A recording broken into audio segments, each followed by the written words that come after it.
Hello.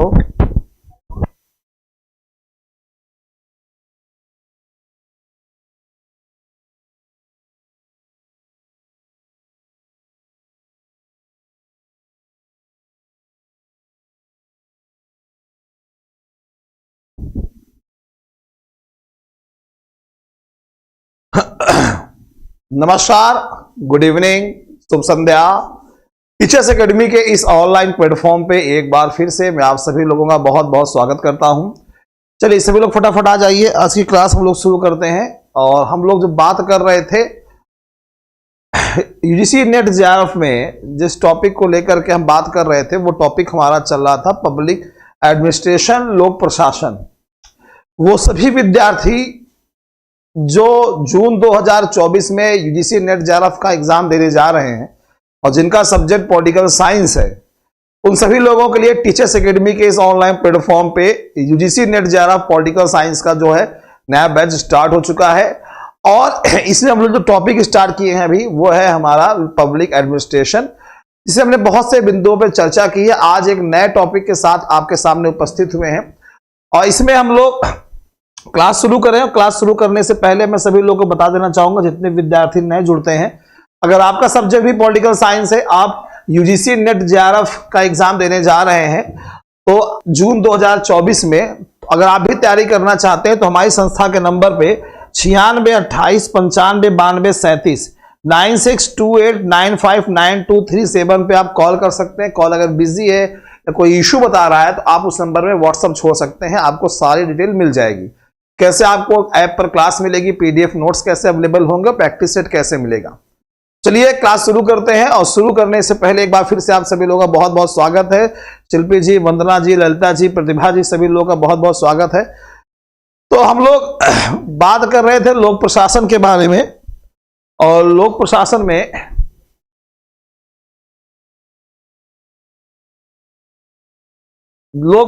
में जिस topic पे हम लोग बात कर रहे हैं, सॉरी, आज का हमारा टॉपिक है उसमें नव लोक प्रशासन। कौन सा? नव लोक प्रशासन। क्या आप थंबनेल में देख सकते हैं, लिखा हुआ है नव लोक प्रशासन। ठीक है, चलिए देखते हैं नव लोक प्रशासन क्या होता है। देखिए, हम जब बात करते हैं कि नव लोक प्रशासन, एक तो समझ में आता है कि नव लोक प्रशासन क्या होता है, लेकिन जब ये वर्ड आता है कि नव लोक प्रशासन, ये क्या होता है, इसके बारे में चलिए देखते हैं।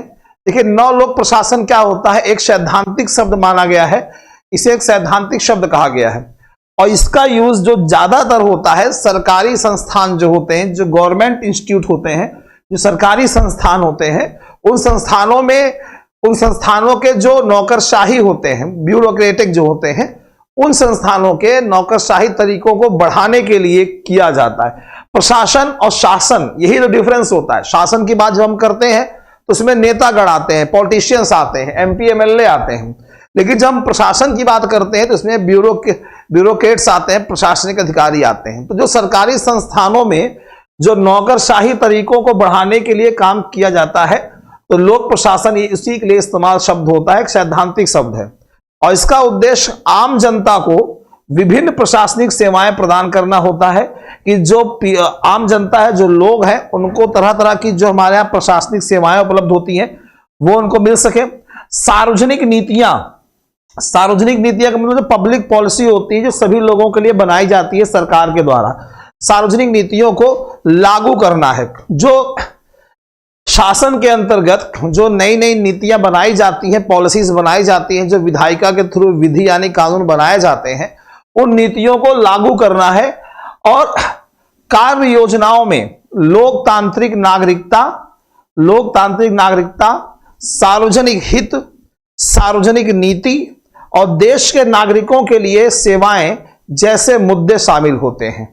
तो इससे संबंधित, ये इन सभी कार्यों से संबंधित कौन से कार्य? लोकतांत्रिक नागरिकता, सार्वजनिक हित मतलब लोगों का हित, सार्वजनिक नीति मतलब लोगों के लिए जो पॉलिसीज बनाई जाती हैं, देश के नागरिकों के लिए जो सेवाएं उपलब्ध होती, इन जैसे मुद्दों पर जो कार्य होते हैं उनके लिए योजनाएं बनाई जाती हैं।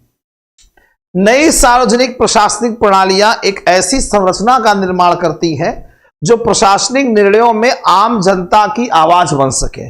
आम जनता की आवाज, की हाँ, पब्लिक यही चाहती है, जिस नीति को आप लागू कर रहे हैं, जो कानून आप बना रहे हैं, जो प्रशासनिक सेवाएं उपलब्ध हो रही हैं, आम जनता यही चाहती है, तो ऐसे कार्य होने चाहिए। नमस्कार मिथिलेश जी। इतना ही नहीं बल्कि यह पारदर्शिता और सामाजिक समानता भी स्थापित करता है। पारदर्शिता मतलब ट्रांसपेरेंसी, मतलब हम ये जान सकते हैं कि 9 लोक प्रशासन के अंतर्गत कि हमारे लिए जो नीतियां बनाई जा रही हैं, सार्वजनिक नीतियां जो बनाई जा रही हैं, जो प्रशासनिक सेवाएं हमको प्रदान की जा रही, उसमें पारदर्शिता होनी चाहिए, हम भी उसको जान सके। जो शासन, जो प्रशासन हमारे लिए करे, हम भी उसको जान सके। आपको भी बहुत बहुत बधाई हो मिथिलेश जी, 9 वर्ष की बहुत बहुत बधाई हो आपको। ये होता है। और सामाजिक समानता, सामाजिक समानता मतलब समाज में रहने वाले लोग, सभी लोग जो हैं समान हो। समान का मतलब नीतियां सभी के लिए समान होनी चाहिए, सारी सेवाएं समान रूप से सभी को उपलब्ध होनी चाहिए, और सारे लोग भी समान हो 9 लोक प्रशासन के अंतर्गत, जिसे अक्सर एनपीए, ठीक है, एनपीए का मतलब होता है न्यू पब्लिक एडमिनिस्ट्रेशन, 9 लोक प्रशासन, अक्सर एनपीए के चौथे स्तंभ का नाम दिया जाता है। इसमें क्या बताया गया है कि कैसे सरकारी संस्थान का कार्य संस्कृति में अत्यधिक दक्षता के साथ अपनी सेवाओं में सुधार कर सकते हैं। तो 9 लोक प्रशासन के अंतर्गत यह बताया जाता है कि कैसे सरकारी संस्थान के जो कार्य करने के तरीके होते हैं, कैसे उसमें सुधार किया जा सकता है। जाहिर सी बात है, लोक प्रशासन है तो उसी को और उसको पारदर्शी बनाने के लिए और उसको योग्य बनाने के लिए, नए तरीके से उसका पुनरुद्धार करने के लिए 9 लोक प्रशासन की बात की जाती है।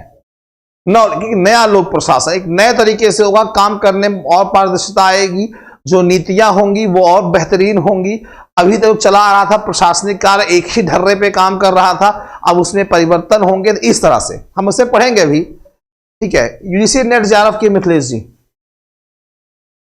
अब इसे नवीन लोक प्रशासन की विशेषताएं क्या होती है, कैरेक्टरिस्टिक्स क्या होती है, चलिए देखते हैं। देखिए पॉइंट वाइज बताता हूं मैं आपको। जो नवीन लोक प्रशासन की विशेषताएं होती हैं, निम्नलिखित तत्वों को दर्शकों और प्रशासनिक कार्यकर्ताओं पर लागू करती है। दर्शक मतलब लोग।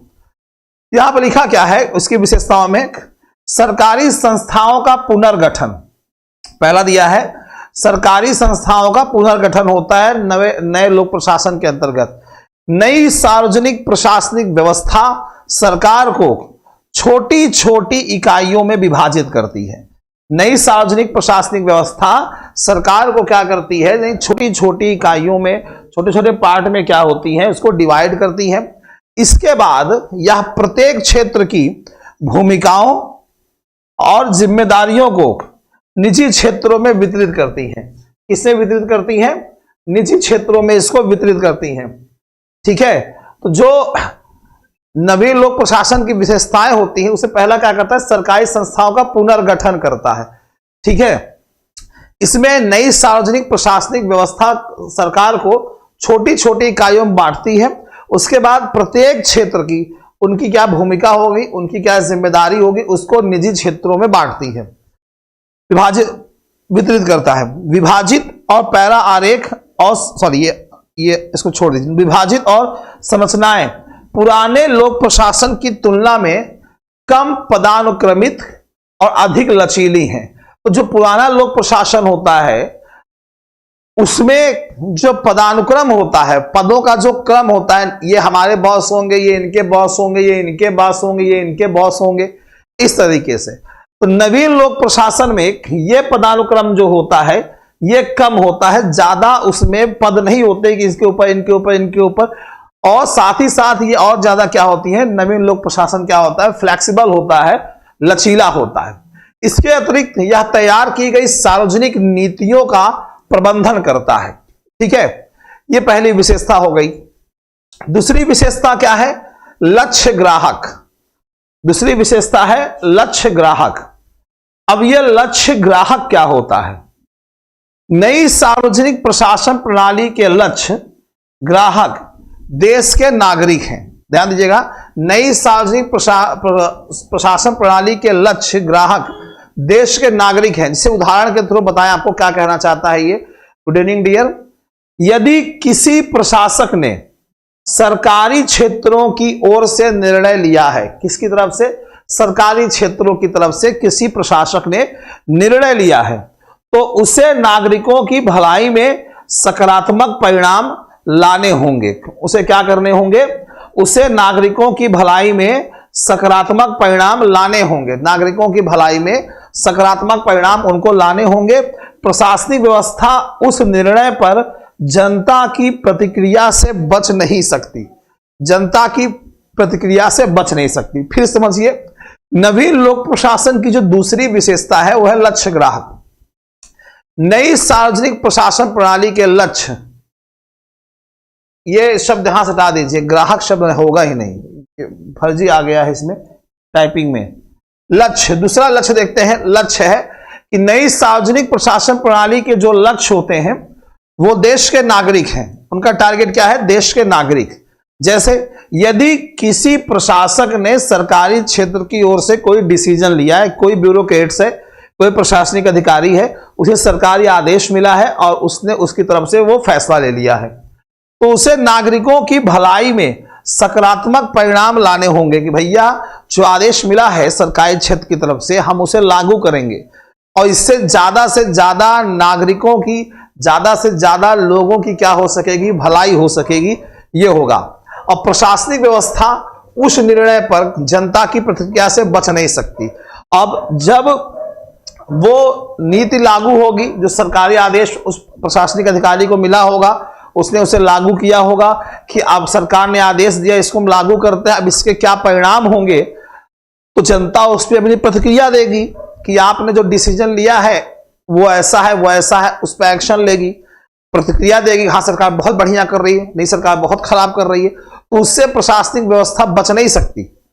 ये होता है। तो नई लोक प्रशासन में ये भी होता है, भैया जो डिसीजन शासन के थ्रू लिया जाएगा, ब्यूरोक्रेट्स इसको लागू करेंगे, उसके प्रति जो जवाब क्या बोलते हैं, उसकी प्रतिक्रिया होगी, उससे हम बच नहीं पाएंगे कि आपने जो पॉलिसी बनाई है कि सही है खराब है। ये तो दूसरा ये होता है।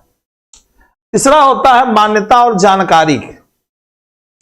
मान्यता और जानकारी, तो इसमें क्या लिखा है? इसमें लिखा है कि नई सार्वजनिक प्रशासन प्रणाली सार्वजनिक प्रशासकों, जो सरकारी ऑफिसर होते हैं, और संगठन, जो सरकारी संगठन होते हैं, इन सभी के बारे में जागरूकता फैलाती है।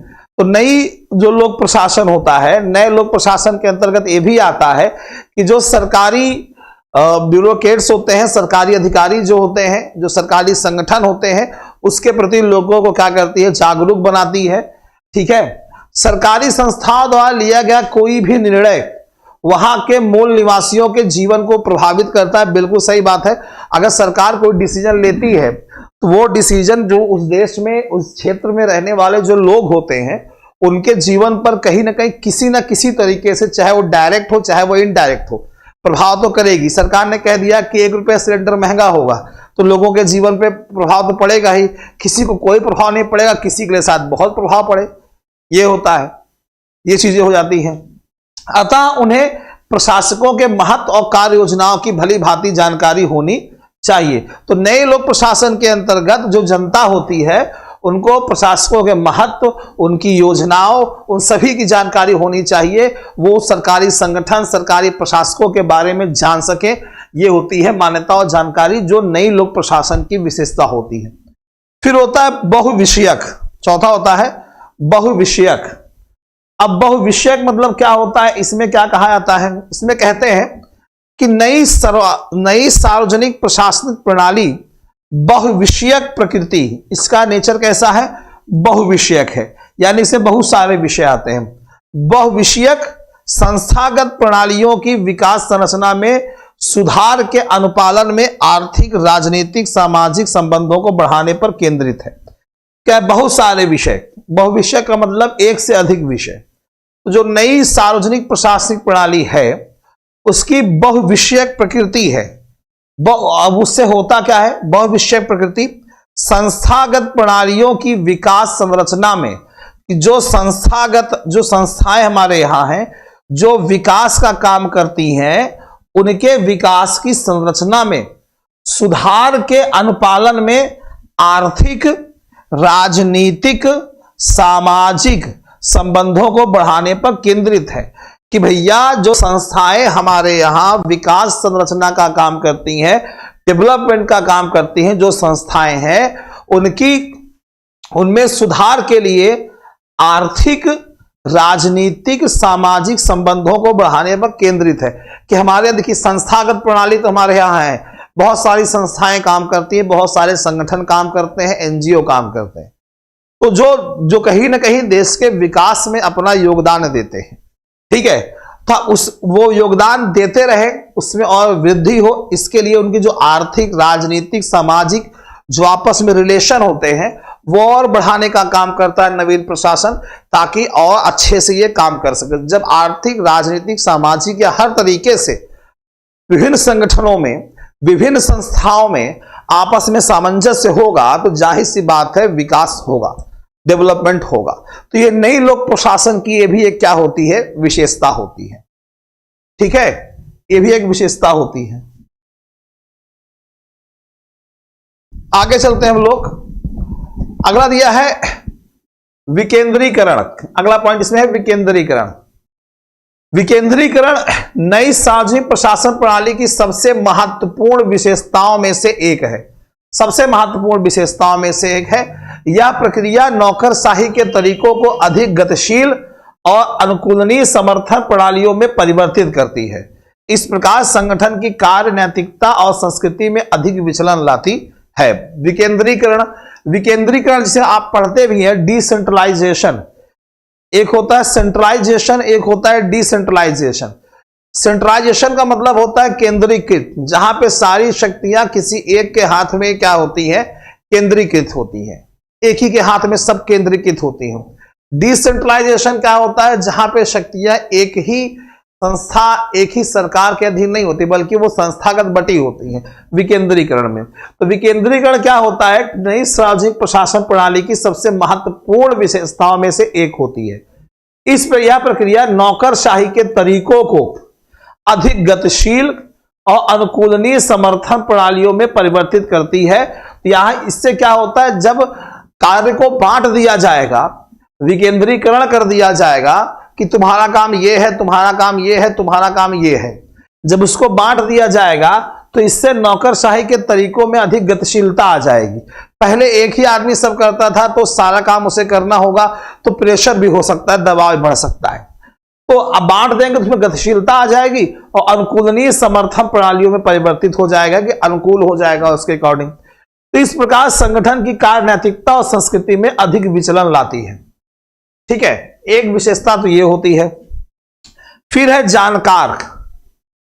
जानकार। एक जो पब्लिक ब्यूरोक्रेट्स होता है, एक जो सार्वजनिक प्रशासक होता है, वो राजनीतिक, कानून, सामुदायिक आरेख आदि का कुशल ज्ञान प्राप्त करता है। बिल्कुल सही बात है।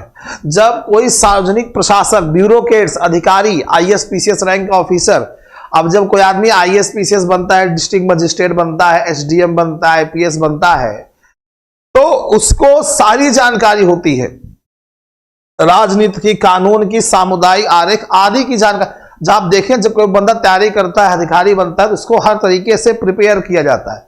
सिर्फ किताब के चंद पन्नों को पढ़ने से ही नहीं, अच्छा प्रशासक बनने के उसके अंदर गुण क्या है, उसकी सोच क्या है, उसकी डिसीजन मेकिंग, निर्णय लेने की क्षमता कैसी है, वो कैसे डिसीजन लेता है, पेशेंस कैसा है, सोच कैसी है, ये तमाम चीजें होती हैं।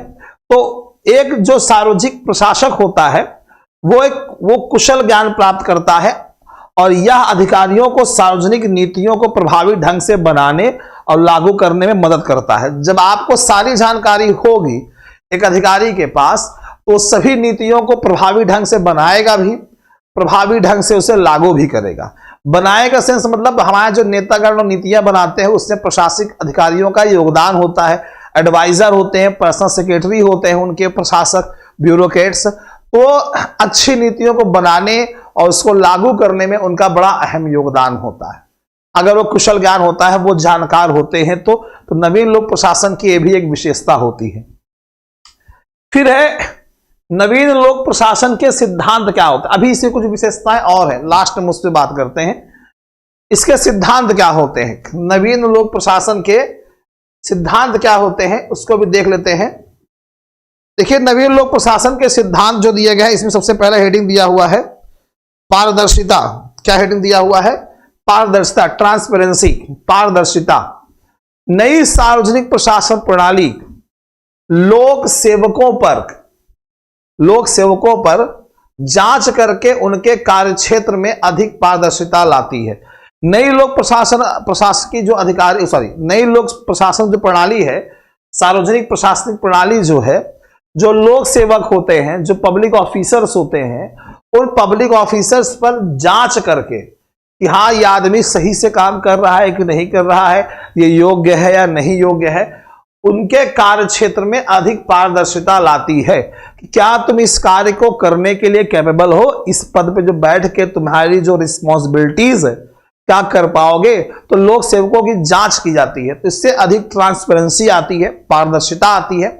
यह सुनिश्चित करता है कि नागरिकों से संबंधित सभी जानकारी मुक्त प्रवाह तरीकों से पहुंच योग्य हो। मुक्त प्रवाह तरीकों मतलब बिना किसी रोक टोक के, बिना किसी बाधा के नागरिकों से संबंधित सभी जानकारी जो है वो पहुंच योग्य हो, यानी पहुंच सके उस तक। क्या ऐसा नहीं है कि क्या चल रहा है, जहां पे आप अधिकारी हैं वहां पे क्या चल रहा है आपको पता ही ना चले। लेकिन जब ट्रांसपेरेंसी होगी, जनता को यह पारदर्शिता होगी, जनता को यह पता होगा कि जो अधिकारी है हाँ इस काम के लिए रखा गया है, ये योग्य है, तो उससे पारदर्शिता आएगी और नागरिक जो है मुक्त प्रवाह बिना किसी रोक टोक के जो है वो उन तक पहुंच सकते हैं, वो उन तक पहुंच सकते हैं। इससे कार्य कुशलता में वृद्धि आएगी। दूसरा है सिद्धांत सामाजिक समानता। सामाजिक समानता, सामाजिक समानता उन प्रमुख सिद्धांतों में से एक है जिसमें हर सरकारी क्षेत्र का लक्ष्य सुधार करना है। हर सरकारी क्षेत्र का लक्ष्य क्या है? सुधार करना है। उसी में से एक है सामाजिक समानता, यानी समाज में इक्वलिटी यानी समानता बनी रहे। समानता का मतलब सिर्फ जाति, धर्म, लिंग, क्षेत्र, भाषा इन सब से नहीं होता। समानता का मतलब यह होता है कि हमारे देश में एक अमीर आदमी को अपनी आवश्यकता को पूरा करने के लिए जो बेसिक नीड्स हैं, जो आधारभूत आवश्यकताएं हैं, वो उनको मिल रही हैं, वो ठीक है। लेकिन जो बिलो ऑफ पॉवर्टी लाइन है, गरीबी रेखा के नीचे जो लोग रहते हैं, क्या उनको भी अपनी आधारभूत आवश्यकताओं को पूरा करने के लिए, मतलब पूरा करने के लिए वो खुद सक्षम है या नहीं है? नहीं है, तो सरकार उनके लिए व्यवस्था करती है। तो समाज में समानता जो है बनी रहनी चाहिए।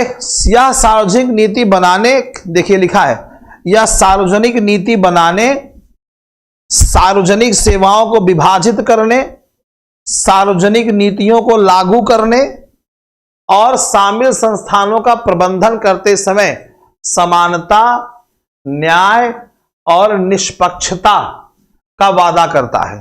ठीक है, कि मतलब सामाजिक समानता का मतलब जब भी कोई पब्लिक पॉलिसी बनाई जाएगी, जब भी कोई सार्वजनिक नीति बनाई जाएगी, जब भी सार्वजनिक सेवाओं को विभाजित किया जाएगा, सार्वजनिक नीतियों को लागू किया जाएगा और जो संस्था उसमें शामिल होते हैं सार्वजनिक नीतियों को बनाने लागू करने में, उन संस्थानों का प्रबंधन करते समय समानता, न्याय और निष्पक्षता को ध्यान में रखा जाएगा। किसी के साथ किसी प्रकार का भेदभाव जो है वो ना होने पाए, ये होता है, ये इसका एक सिद्धांत होता है। चौथा सिद्धांत क्या कहता है? अर्थव्यवस्था, economic. NPA, new public administration, इसके अंतर्गत अर्थव्यवस्था की अवधारणा इसकी नई नीतियों में विनियमन, प्रभावशीलता और दक्षता से उत्पन्न होती है। एनपीए के तहत, एनपीए मतलब न्यू पब्लिक एडमिनिस्ट्रेशन, नवीन लोक प्रशासन, उस नवीन लोक प्रशासन के अंतर्गत अर्थव्यवस्था जो इकोनॉमी होती है देश की, अर्थव्यवस्था की अवधारणा इसकी नई नीतियों में विनियमन, प्रभावशीलता और दक्षता से उत्पन्न होती है। अब नीतियों में जो नई विनिमयन प्रणाली होती है, विनिमयन का मतलब होता है आदान प्रदान, लेन देन, आदान प्रदान। तो जो लेन देन होता है, जो आदान प्रदान होता है, नए तरीके से उसका प्रभावशीलता और दक्षता की कितनी कुशल, कितना दक्ष है, कितने एक्सपर्ट है। और जब जाहिर सी बात है, जब आदान प्रदान, लेन देन चीजें सब करते हैं तो इससे देश को इनकम भी होती है और देश की अर्थव्यवस्था में इसका प्रभाव भी पड़ता है। तो वही कह रहा है कि नवीन लोक प्रशासन के अंतर्गत अर्थव्यवस्था की अवधारणा इसकी नई नीतियों में विनिमयन, प्रभावशीलता और दक्षता से उत्पन्न होती है। यह कम लागत और अधिकतम लाभ के साथ सार्वजनिक सेवाएं प्रदान करने का काम करती है कि लागत कम हो इसमें और लाभ हमको क्या हो, ज्यादा मिले। इस उद्देश्य से इस तरीके से काम करती, हमारा खर्चा कम हो और हमको लाभ ज्यादा मिले। और जब लाभ ज्यादा मिलेगा तो अर्थव्यवस्था तो भैया और मजबूत होगी।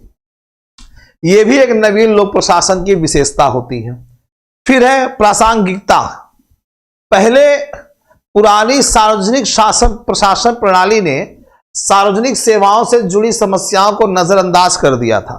ध्यान सुनिएगा, पहले जो हमारे यहां पुरानी सार्वजनिक प्रशासन प्रणाली होती थी तो उसने सार्वजनिक सेवाओं से जुड़ी समस्याओं को नजरअंदाज कर दिया था। सामाजिक वास्तविकताएं लोक प्रशासकों की पहुंच से कोसों दूर थी, लोक प्रशासक के पहुंच में नहीं थी। नई सार्वजनिक प्रणालियों के उद्भव के साथ इसमें बदलाव आया। अब एनपीए नवीन लोक प्रशासन नीति निर्माण और सत्यापन में भी लोगों की तर्कसंगता को शामिल करता है। ये कि नई लोक प्रशासन नीति आ गई है। पहले क्या होता था, पहले यह होता था कि जो सामाजिक वास्तविकताएं होती थी, समाज में सामाजिक वास्तविकताएं का मतलब एक्चुअल में सोसाइटी में चल क्या रहा है, समाज में जो लोग हैं वो नीतियों से कितना प्रभावित हो रहे हैं, उनके ऊपर सकारात्मक प्रभाव पड़ रहा है कि नहीं पड़ रहा, कहीं ऐसा तो नहीं नकारात्मक पड़ रहा है। उन सभी चीजों से लोक प्रशासक की पहुंच से कोसों दूर थी वो चीजें, उसके बारे में बहुत सी चीजें वो जान नहीं पाते थे। लेकिन अब इससे बदलाव आया। नवीन लोक प्रशासन नीति से क्या हुआ, नवीन लोक प्रशासन से नीति निर्माण और सत्यापन में भी लोगों की तर्क संगता को शामिल किया गया कि लोगों का भी तर्क होना चाहिए कि सरकार ने जो नीतियां लागू करने का आदेश दिया है और प्रशासन जिस नीतियों को जो लागू कर रहा है वो कितना सत्य है, सही है, तो लोग भी इससे तर्क देते हैं। और जब लोग तर्क देते हैं वो अपने अधिकारों का इस्तेमाल करते हैं। ठीक, फिर अगला सिद्धांत है मूल्य, वैल्यू।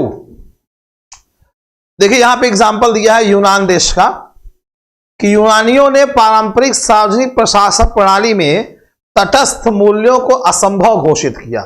जो यूनानी लोग थे, यूनान हर जगह घुस रहा है। अभी इसके पहले वाली क्लास में, कल भी हमारी क्लास में यूनान घुसा था, और यूनान जब थिंकर पढ़ेंगे तब भी घुसेगा, प्लेटो और अरस्तु। ठीक है, अक्सर पूछता है प्रश्न यहां से। तो यूनानियों ने पारंपरिक सार्वजनिक प्रशासन प्रणाली में तटस्थ मूल्यों को असंभव घोषित किया। क्या घोषित किया? असंभव घोषित किया कि जो परंपरा का चला आ रहा है वही बना हुआ है, वही तटस्थ है, वही फिक्स है, कहा कि यह संभव, उसको हटाया। इस प्रकार इसके खिलाफ कार्रवाई करने के लिए एनपीए ने परोसे जा रहे मूल्यों के साथ पारदर्शी होने की सलाह दी। किसकी सलाह दी? पारदर्शी होने की सलाह दी कि जो पारंपरिक सार्वजनिक प्रशासन प्रणाली है, जो परंपरागत तरीके से चली आ रही, धक्के मारते चली आ रही शुरू से, और उसके तटस्थ मूल्य को असंभव घोषित किया कि यार ऐसे अगर चलती रहेगी ना तो कोई मूल्य, कोई वैल्यू नहीं रहेगा। इसीलिए क्या किया गया, इसके खिलाफ कार्रवाई करने के लिए कि भैया वैल्यू बढ़े, मूल्यों में परिवर्तन हो।